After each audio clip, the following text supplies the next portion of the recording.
Patreon Saturdays with Kim D. Here are some clips, and then head over and listen to the whole thing.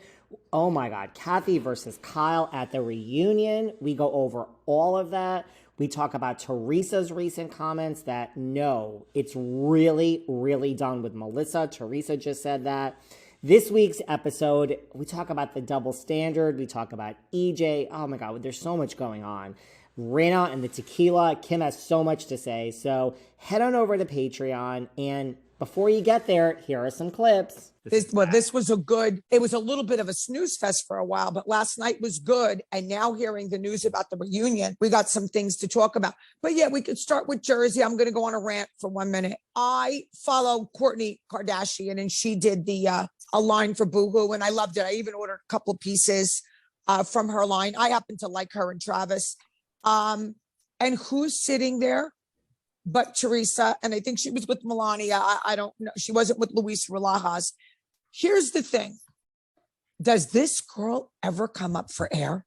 She's doing Dancing with the Stars. She's sitting at in Boohoo, there's all young kids there. I guess that's why she put Melania. But I was like, when does this girl ever sleep or rest? How is she practicing for Dancing with the Stars? I don't know what to say anymore. I just don't know what to say. I was like, what? Is she bewitched? I think there's two scenarios here. If she somehow, Teresa, gets them off the show, somehow, we don't know if that's going to happen. They will never speak to her again. I don't care if she's in the street, homeless. Melissa and Joe will never speak to her. If there's a shot of them getting back on the show or being able to film again or staying on the show, they'll talk to her. That's the only reason. These people do not like each other. They do not want to hang out. They do not want to do family things. They have zero in common. They don't like each other. So there'd be no reason to feel, oh, poor Teresa, she lost Relajas. No, they really don't like each other, David. They really don't. They never have. Kathy and Melissa came on the show behind her back. Remember that.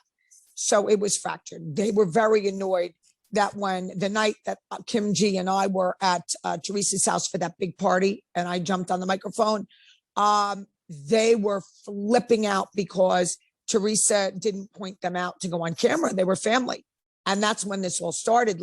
She was basically, I don't know if she was telling cameras, don't take them. They're my brother or my sister-in-law, but she didn't want them on camera. And that's what got this ball rolling. And at that time, I didn't see Kathy and Richie at that party. It was a big party, a housewarming. So this started way before, but it escalated. It was in another article, and I'm tending to believe some of this is true. I got to get my dog up. Hold on, David. I believe that Teresa does not want to film with Melissa. Now, let me explain to you how they can work this. And she gave an ultimatum like it's them or me. Or them. But what they can do, what Bravo can do is say, listen, Teresa, you don't have to film with Melissa. They can do the whole show and not have the two of them film. They can do that. They've done this before. So I don't know if it's the end for Joe and Melissa, but she's got brass ones. See what I'm saying when I keep saying they've given Teresa too much power? She needed this job. She needed the money. They just gave her too much power. Who is she to tell Bravo who's she going to film with and who she's not? But they allow her to do this. And this is why it's gotten to this point. That's why the girls are afraid to really come at her. They'll do it for so long and then that's it.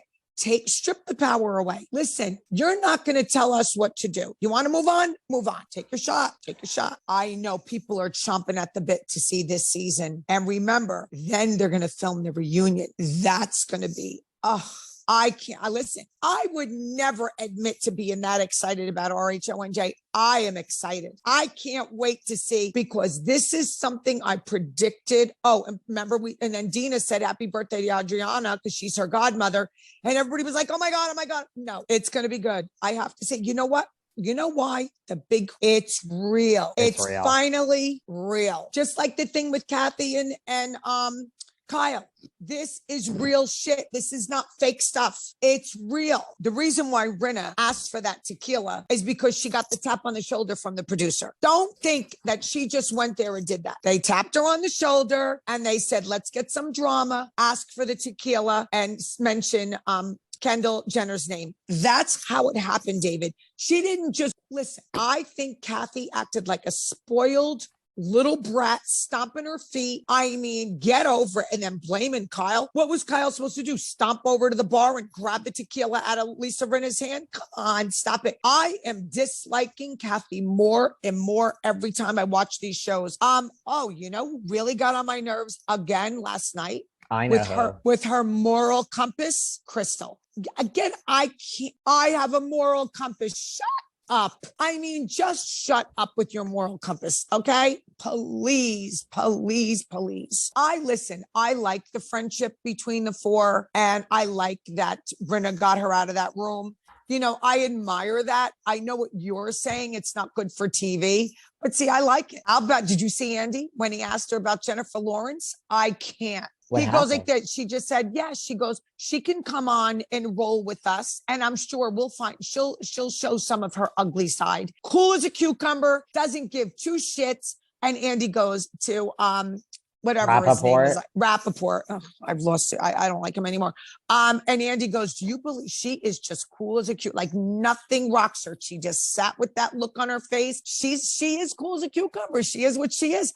But yeah, I do too. She wanted everybody to bow down to her because it was her trip and all that kind of stuff. Like, relax. And the way she got it about Dorit, I'll be so hurt. No, you know what you say? You know what, Dorit? You do what you need to do.